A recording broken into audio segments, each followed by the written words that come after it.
Class is now in session. I'm Professor Hockey, and today we'll be discussing Ryan Warsofsky's first season as San Jose Sharks head coach. Last year, the Sharks fired then head coach David Quinn after a completely dysfunctional 23-24 season that saw the Sharks finish in last place. But that wasn't the problem. In fact, it was expected and perhaps even hoped for by Mike Grier. It was how those results came to be that was a much greater cause for concern. The Sharks looked completely disinterested and unmotivated at times that season under David Quinn, a feeling that would not be allowed to persist heading into next year, and so Quinn was axed, and the Sharks began their widespread search to find the next person for the job. And despite looking through many different candidates, they settle on someone very close to home, promoting Ryan Warsofsky from the assistant coach position. This was both a surprise, but also to be expected, because when the Sharks originally brought Warsofsky onto the team, he was viewed as a coaching prospect, someone who had had a lot of success in the ECHL, in the AHL, and was now looking to make the jump to the big leagues, but was viewed as somewhat inexperienced, too young, and since the Sharks were about to head into two major tanking years, they decided to bring him on as the assistant coach so that he can be outside of the spotlight but still learn how things work at this top level, with the underlying idea that once David Quinn's time was done with the Sharks, that Warsofsky would be the next man in line for this particular job, and that is exactly how it has ended up playing out.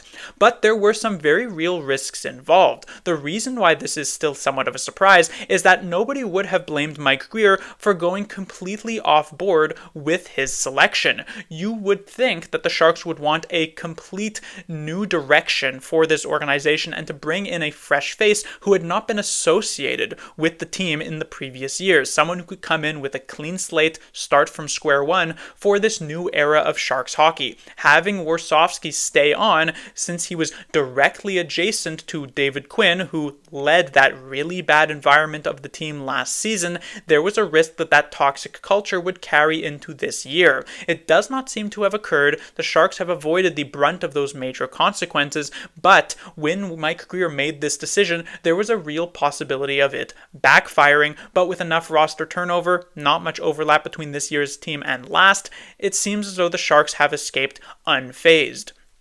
When it comes to Ryan Warsofsky's actual performance this year, we'll go through three particular categories, starting off with his lineup management. Definitely the most straightforward of them all: who got the playing time, whose ice time was limited, who was a healthy scratch. And we'll start off with the more positive side of things for Ryan Warsofsky, which is his handling of the Sharks' younger players. And this was a major goal for the team coming into this year. They wanted those young guys to either take strong first steps or continue to build up what they had done in the previous season. And that definitely worked out, thanks in part to Warsofsky's approach with a lot of these guys. Starting off with Macklin Celebrini, there is no doubt in my mind that no matter who had been the coach of the Sharks this season, Celebrini would have still had a productive and successful year. He is simply too skilled and too talented to be held back by anybody, but I liked the kind of softer approach that Warsofsky took here, giving Celebrini the freedom and the room to make plays without being overly punishing of the inevitable mistakes that he'd end up making. For comparison's sake, we can take a look at Matvei Mishkov with the Philadelphia Flyers under John Tortorella. It's a different situation because Celebrini, we know, has that commitment to a 200-foot style that Mishkov simply does not have, but we saw with him in the Flyers that there were many games where his ice time got limited. Sometimes he'd play less than 10 minutes. Sometimes he would be a healthy scratch, and these were simply not consequences that Celebrini ever had to face this season. That's not because he was this picture-perfect player. There were mistakes being made, and Celebrini would say that himself. We talk about frequently his puck management, or his lack thereof, this season. Out of all players in the entire NHL, Celebrini was second in terms of giveaways per 60, and amongst all forwards, he was number one. And the fact is that, for elite players, there's a certain amount of giveaways that are to be expected, because if you have the puck a lot, you're going to end up giving it up as well. This was the case for when the Sharks had Joe Thornton or Brent Burns or Erik Karlsson. They were usually quite up there, but to be right at the top of that list, it's not a great look, and I'm sure many of us can recall many moments this season where Celebrini would enter the offensive zone, go for a low percentage cross-ice pass at the blue line that would get picked off and end up going the other way. This happened, but instead of the message after that being, oh, if you make one more mistake, we're benching you for the rest of the game, it was, you need to correct this issue, but you will be out for the very next shift. And I liked that approach from Warsofsky for sure. Another player who got to benefit from this type of freedom approach is the other Sharks rookie, Will Smith. Now, I won't give Warsofsky so much credit for the beginning of this season. I know a lot of people were happy that Will Smith was kept up with the Sharks for the entirety of the year and that led to his offensive explosion in the second half of the season. But to me, that always felt like more of a management-mandated position, that Mike Greer was the one telling Warsofsky that he needed to make this player work in the lineup and to maintain a spot with the Sharks because of some sort of stipulation with the fact that he signed his contract out of the NCAA. So I don't really give Warsofsky the credit for keeping him in as long as he did. But where I do give him the credit was how things ended up persisting at the end of the year. Because as we know, Will Smith is not as well-rounded of a player as Macklin Celebrini. He's not that kind of jack-of-all-trades type of guy. He's got certain weaknesses in his game. One major one we saw at the beginning of the year was his lack of strength. The fact that he'd get into these 50-50 puck battles and usually come out on the losing side of things, but from players who were much stronger, much older than him as well. But as this season wore on, it's not as though he improved significantly in this area. That would have been very difficult to do mid-season, but instead he adapted his game so he didn't have to find himself in these types of situations as often, and when he did, he would be doing so much more advantaged in like 80-20 puck battles that he could usually come out on top of. And so that allowed him to more so amplify his actual strength as a player, which is his playmaking ability, his elite vision to set up his teammates for great chances to score goals or to even just score some goals himself. That's really where his offense came from. But the approach here from Warsofsky was to give him the freedom to sacrifice these types of aspects of his game, because there are coaches who view that there's only one right way to play and you need to fit into this specific box. You need to be able to hit on all of these particular marks. And if he had tried to take Will Smith and force him into that as a 19-year-old here, that would have definitely hurt his game. At the end of the day here, Will Smith is a scorer, and scorers, one of the most important parts that they can have going for them is their self-confidence. And especially as a rookie who had struggled right out of the gate, you need that confidence to be there. You need him to be able to put up the points so that he feels as though he belongs in this top league. And so Warsofsky giving him the freedom, not trying to force him and round out those edges in a forceful way, and allow him to have that freedom to move his game in the directions that he felt was necessary, I think was very important. And then we can revisit trying to maybe get him to be that more well-rounded guy in a couple of years' time. So I liked this approach as well.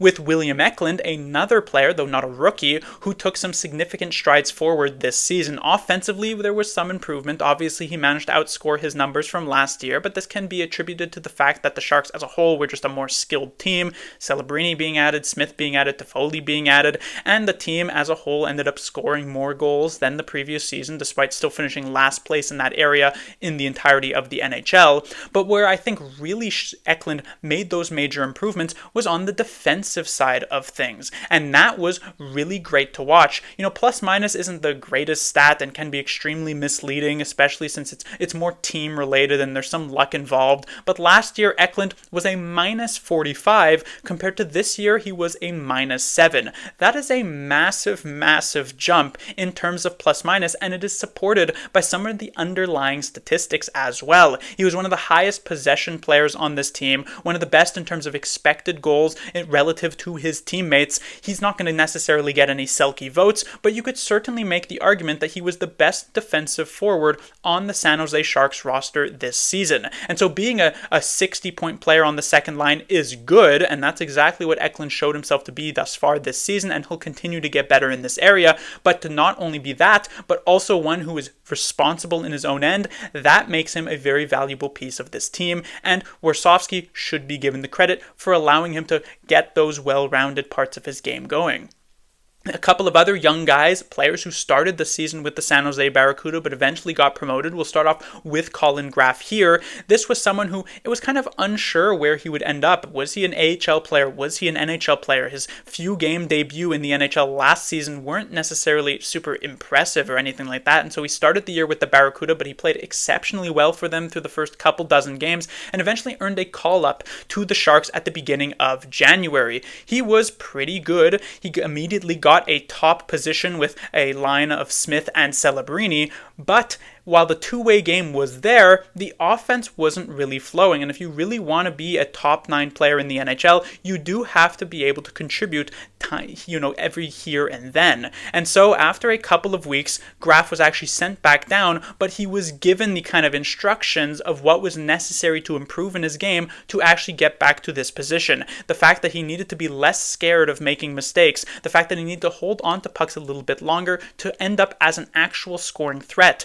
And after a couple of weeks of back with the Barracuda, he got called back up, and he didn't immediately get put into a top line role yet again, but he worked his way up, actually showing himself as a scoring threat. And now, while we came into the season not knowing where Graf would actually fall, would he be more of an AHL player in his career? Now it feels as though he can be an effective third liner for the Sharks moving forward. And again, credit does have to go for Ryan Warsofsky for being able to really open that up.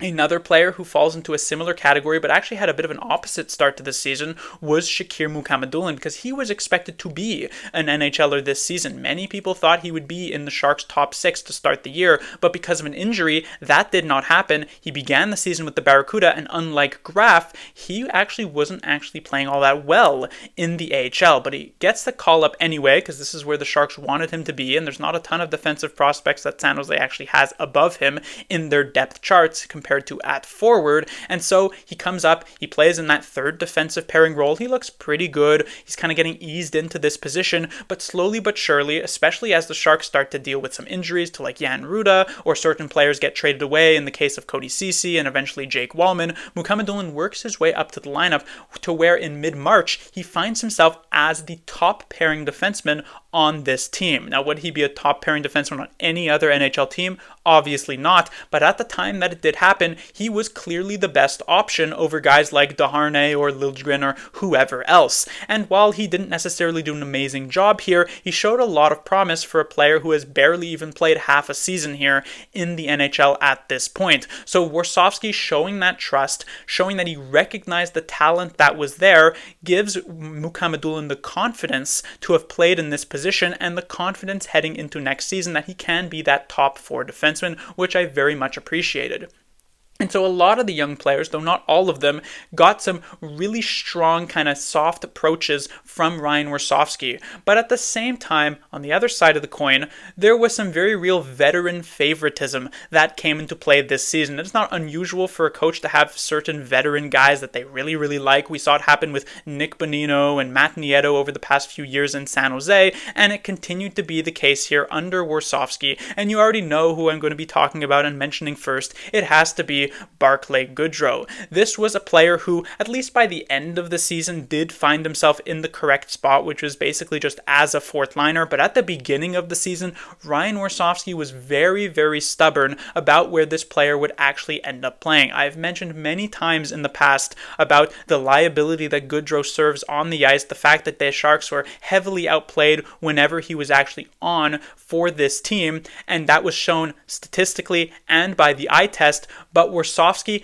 kept playing him in these big roles at the beginning of this season. I understand having him be a third liner right out of the gate for game 1. He had been previously in his career a few years ago a really strong third liner, so seeing if he can get back to that, I guess it makes some sense, and you let him a couple games to do so, 1, 2, 3, 4 games. Heading into Game 5, the Sharks make the shift. They move him from that third line. Most would think that he'd get moved down to the fourth, where he would remain for the rest of the season, but he actually got bumped up to the second line. The fact that this player, who was one of the least effective scoring players on the entire roster, found himself in a second line position was absolutely crazy. It would be one thing if it had happened at the end of the year when the Sharks were so short-handed that you basically just tried to put together an NHL lineup to get through the season. But back at the beginning, when the team was still, close to full strength, Granlund was still here, Zetterlund was still here, to have him play in a top six role just made absolutely no sense. But if it had only happened once,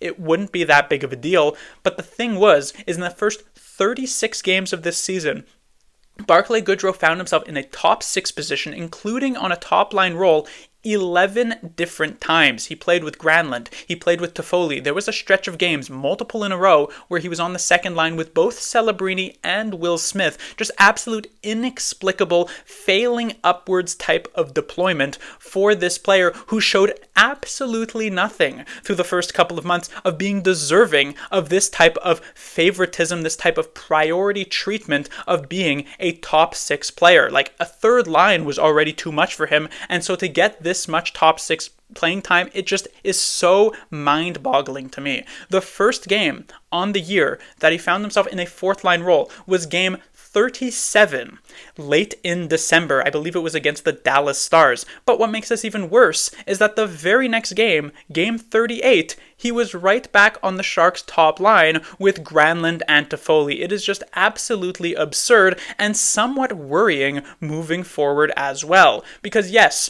a lot of these young players did get very preferential treatment this season. Celebrini and Smith given the room to find success and to grow this season. But this is because it was a specific mandate from the organization that this needed to happen. This was the ultimate goal for the team this season. But in a couple of years' time, when the Sharks are looking to actually make the playoffs, and you have to make these types of decisions between a younger guy or a more veteran guy on the fly, and there's not like Mike Greer staring down your over your shoulder and saying you need to get this young guy into the lineup, it seems as though Warsofsky might end up making the incorrect choice. When guys like Musty or Dickinson or Haltonen are looking to make that jump into the Sharks lineup, is he going to prioritize a Barklay Goodro-esque player, someone who has shown nothing and besides being a liability on the ice, but who has won a Stanley Cup a few years earlier? Is he going to prioritize this type of veteran guy?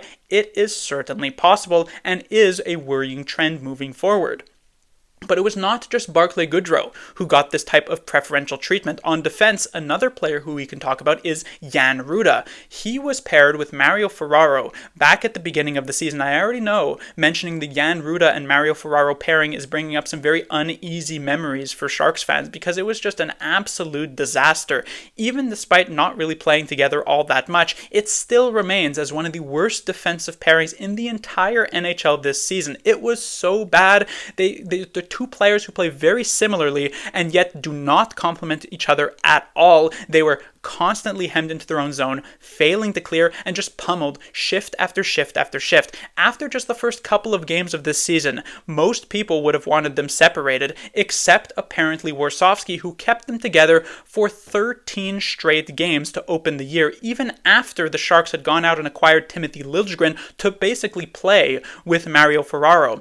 And you would say, well, did the Sharks actually have a better option here? It's hard to imagine that they could not have possibly had a better option. To me, Jan Ruda Mario Ferraro was the absolute rock bottom of defensive pairings in the NHL. Simply just putting Jack Thompson up there with Mario Ferraro could not possibly have been any worse. And so the fact that Warsofsky stuck with it for so long, the entire first month of the season, is again just an inexplicable level of favoritism seemingly paid towards Jan Ruda, which then continued as the season went on. Eventually, they were separated, and Ruda found himself on the third pairing, but he really wasn't that much better in this role. He could occasionally have an okay game, but he would frequently be one of the worst defensemen on the ice every single time, and yet certain young guys like Jack Thompson would frequently sit out in favor of Jan Ruda.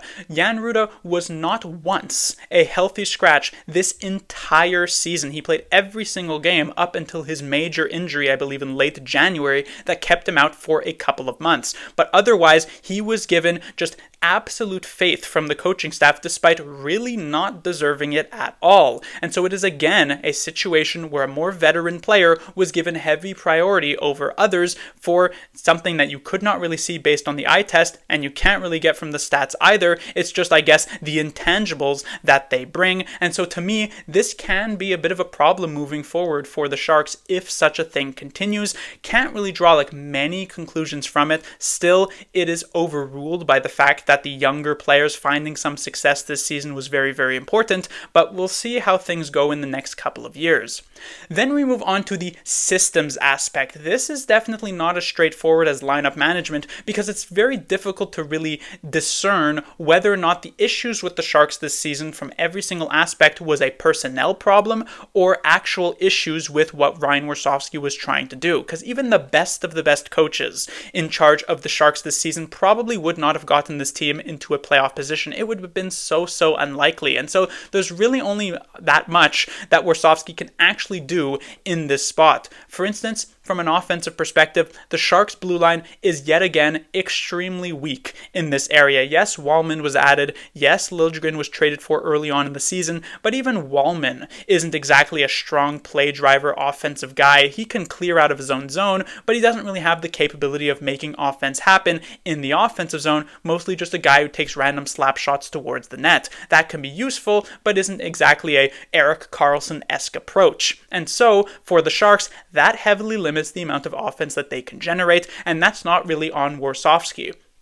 What is on Warsofsky, however, was this strange inability and unwillingness to actually get to the front of the net and create any sort of traffic whatsoever. This is like scoring goals 101 in hockey. You will always hear players talk about it, coaches talk about it. They'll say something along the lines of, well, this goaltender is going to save every single puck that he sees, so we need to do a better job of blocking his vision. You would think that this would be the first thing enforced here from the Sharks coaching perspective, and yet it did not get at any sort of applications throughout this season. And look, it's one thing if Celebrini or Smith are not trying to get in front of 90-mile-per-hour slap shots from Jake Wallman. I do understand that. But for some of the Sharks' bottom six players, the guys who are supposed to play the right way, well, one of the ways of playing the right way in the offensive zone is to create that traffic in front. And yet players like Dellandrea, Goodro, Sturm, Grunstrom, these guys were so unwilling to actually get to these areas of the ice. It is no wonder the Sharks finished last place in terms of scoring.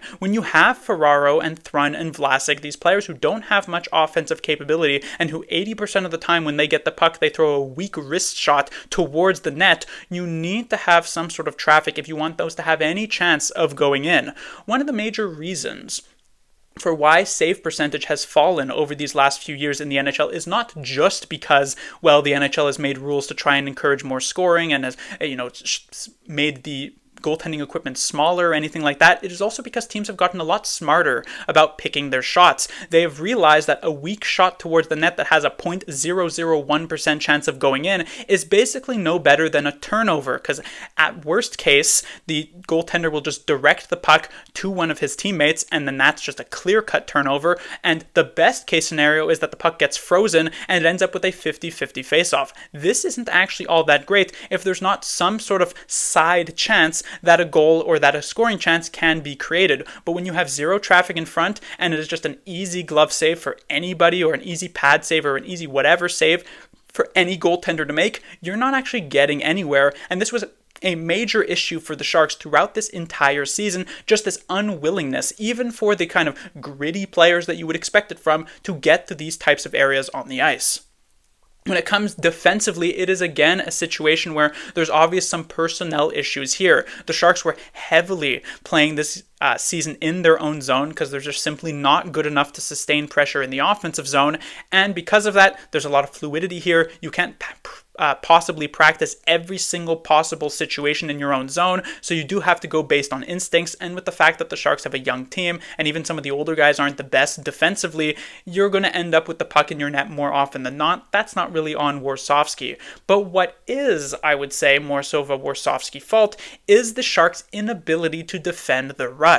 unlike the zone defense, this only has so many possible options and situations that could occur. On a 2-on-1, how many different types of 2-on-1s are you really going to see? 3-on-2 is similar, but it's not just the odd man rushes. Even handling 2-on-2s and 3-on-3s were very difficult for the Sharks, especially in the first half or so of this season. Frequent miscommunications from defensemen who go to cover the same guy, or from a back checker who comes for the same player as a defenseman is going for, leaving one player on the other side of the ice all alone all the time in the world to take a good shot. This type of failure on the rush defense was a big issue for the Sharks at the beginning of the season, and considering they lost so many one-goal games, was a major difference maker as well, and that does fall on the shoulders of Ryan Warsofsky for not getting these players on the same page quick enough. When it comes to the special teams, both struggled immensely this season, but I am more understanding of the issues with the Sharks' penalty kill, especially near the end of the year. There was a lot of personnel changes. Granlund gets traded, Ceci gets traded, Wallman gets traded, Desharnais gets traded but then he gets injured, and Thrun gets injured, and Ruda gets injured. So you're kind of having to constantly integrate new players into the penalty killing role. It was a complete disaster, but I'll reserve judgment heading into next season at the very least, when the Sharks maybe have more stability. It was the power play that I had more of a major issue with. A couple of changes got made here. Jake Wallman got moved, Mikael Granlund got moved, but in fact, the power play actually got better post Mikael Granlund trade. Prior to this, it was just so incredibly predictable. I have mentioned this in previous videos. The other team, the penalty killing team, knew exactly what certain Sharks players on the ice would be attempting to do. Oh, is this a William Eklund stuff play at the goal line? Is this a tic-tac-toe pass for Tyler Toffoli in the slot? We know what needs to be done to defend this. Sometimes the Sharks could catch you by surprise. Sometimes Celebrini, or eventually later on in the season, Will Smith, would have that beautiful cross-ice pass where they freeze the defense and it ends up working out, or Celebrini just takes a beautiful shot that heads in top corner that the goaltender has no chance on. Things like this could occur, but it was not nearly consistent enough. There was no fluidity. It was fully stagnant, and the fact that this Sharks power play ended up being worse than last year's Sharks power play, which was considerably worse personnel-wise, there's just no excuse for that. It was a major problem, and I know it is the assistant coaches usually who handle these special teams, but it does still fall on the shoulders of Ryan Warsofsky. He is still at the head. He is still the one who can be the kind of final say in a lot of these situations, and the fact that we watched this Sharks power play be just kind of bottom of the barrel for the majority of this season, not a very good look at all. And then finally we get to the intangibles here. These are the types of things that are more like vibes based, not entirely stats related, and there's both good news and bad news here. The good news is that the San Jose Sharks, I had mentioned that one of their major goals was for their young players to have great seasons in the NHL, which did happen. The other was for this team to be more competitive than last year. Obviously, it would have been nice in a way to see the Sharks actually win more games, and they only ended up winning one more compared to last season, but in a way this was almost better for the Sharks, because not only were they more competitive and more involved in a lot of these games, but they still locked down last place, which allowed them to pick second overall in this upcoming draft in about a month and a half's time. And so you really are a win-win type of situation here, where Warsofsky got this team to be closer and more involved even in games against tougher opponents, and yet still managed to finish the Sharks in a really, really good draft position. So that was a big win for him. On the other side, however, there were many games this season where the Sharks held leads and ended up letting them slip away. And in certain cases, it is understandable. For instance, you go up against the star-studded Edmonton Oilers and you're holding a one-goal lead precariously for 30 minutes. It is more or less inevitable that the Oilers will end up tying that one up and then winning it in overtime.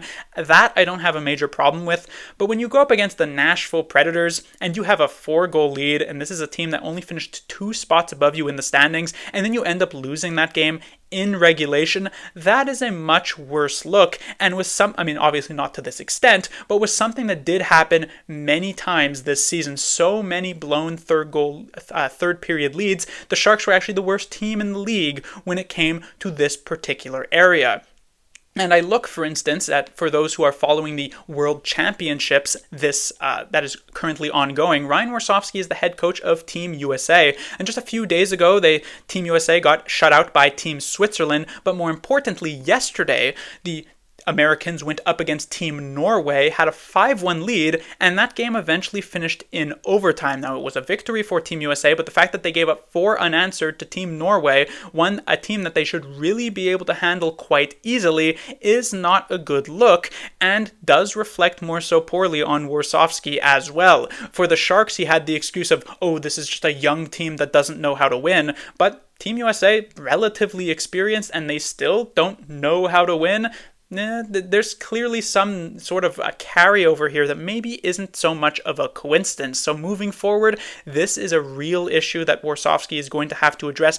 This is a team that cannot continue to blow these leads as often as they did this season. But all in all, I would say Warsofsky did some good things, some bad things. You can't really give him a super high grade because, as I mentioned, there were some systematic issues here, and that veteran favoritism still just doesn't make much sense to me. But at the same time, you can't really penalize him too much either. The 2 major goals for the Sharks this year, the young players doing well, the team being more competitive, both of those were accomplished, and so I'm kind of going right down the middle here, but trending slightly more towards the positive side. I will give Ryan Warsofsky the grade of a C+. Class dismissed.